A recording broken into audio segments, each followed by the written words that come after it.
Hi, everyone. This is Mrs. Triolo. I teach physical education over at Mount, and I am going to be reading Casey Back at Bat, written by Dan Gutman.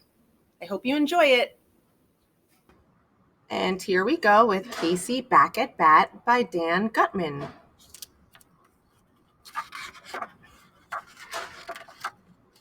I'm sure you've heard of Casey, the baseball world sensation, whose famous strikeout lost a game and stunned a hopeful nation. Well, if you think that tale was sad, sit down, let's have a chat, and I'll tell you all a story I call Casey Back at Bat.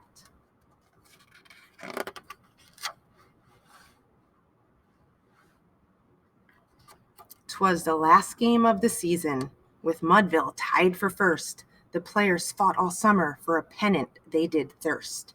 But Rutland shared the lead as well. The teams stood face to face. To the victor, fame and fortune. To the loser, second place. With Mudville down 3-1, it was the final inning. 2 men were on, but 2 were out. There seemed no hope of winning. Yet they would not surrender. Their motto, never quit. Mighty Casey grabbed his bat. It was his turn to hit.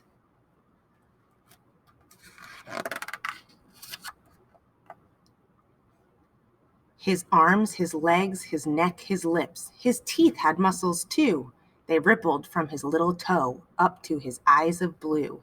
He sneered, he snarled at Mudville's foes, then threw the fans a smirk. Some ladies found him handsome, some thought he was a jerk. The pitcher hurled his fastball, a perfect strike, and then a fan yelled out, "Hey, Casey, are you gonna whiff again?" The runners took their places. Once more the pitcher threw. He nipped the outside corner. The ump cried out, "Strike 2!" Again the pitcher gripped the ball and gave a forceful fling. Casey brought his bat back and decided he would swing. He swung so hard it sliced the air. It echoed, then it cracked. When, much to everyone's surprise, the ball our hero whacked.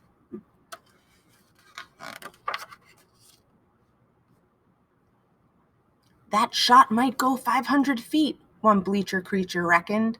I showed 'em, cackled Casey as he rounded first and second.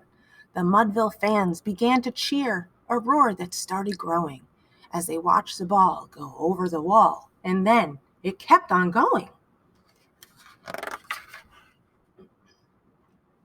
It soared by hills and valleys, ever higher in the sky, past houses, farms, and villages, so swiftly did it fly. It crossed the great Atlantic, where it almost struck a bird, but Casey didn't have a clue, for he was rounding third. In Italy, an artist thought he'd made his masterpiece with a painting of a tower and some flowers and some geese. He had to start all over when the baseball changed the scene. And this, you see, shows perfectly why leaning towers lean. In Egypt, 3 small children were engaged in some hijinks when a baseball zipping past them knocked the nose right off the Sphinx.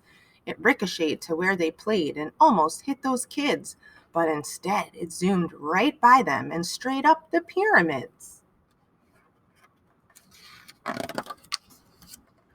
In India, 2 rhinos who were lolling in a pond looked up and saw this baseball flying across the great beyond. They ate their lunch and snorted, taking time to smack their lips. They hardly seemed to notice up until the big eclipse.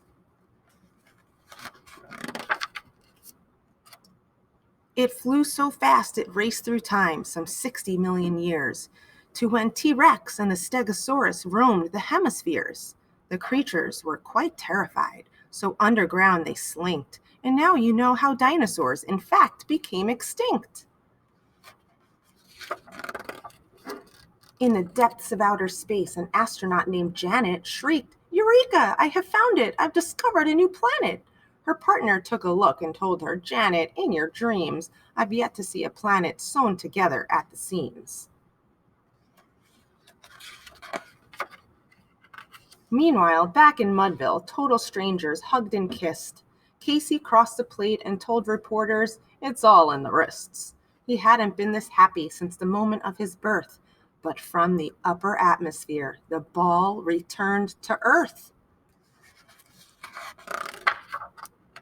Now done, the center fielder had already left the ground, and Neft and White and left and right were chatting on the mound. But Mo, the little shortstop, saw a streak come from above. He raised his arm in self-defense. The ball plopped in his glove.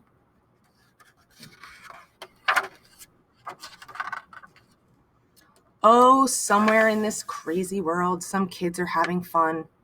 Some are telling knock-knock jokes, some skateboard in the sun, and somewhere kids eat hot dogs piled up high with sauerkraut.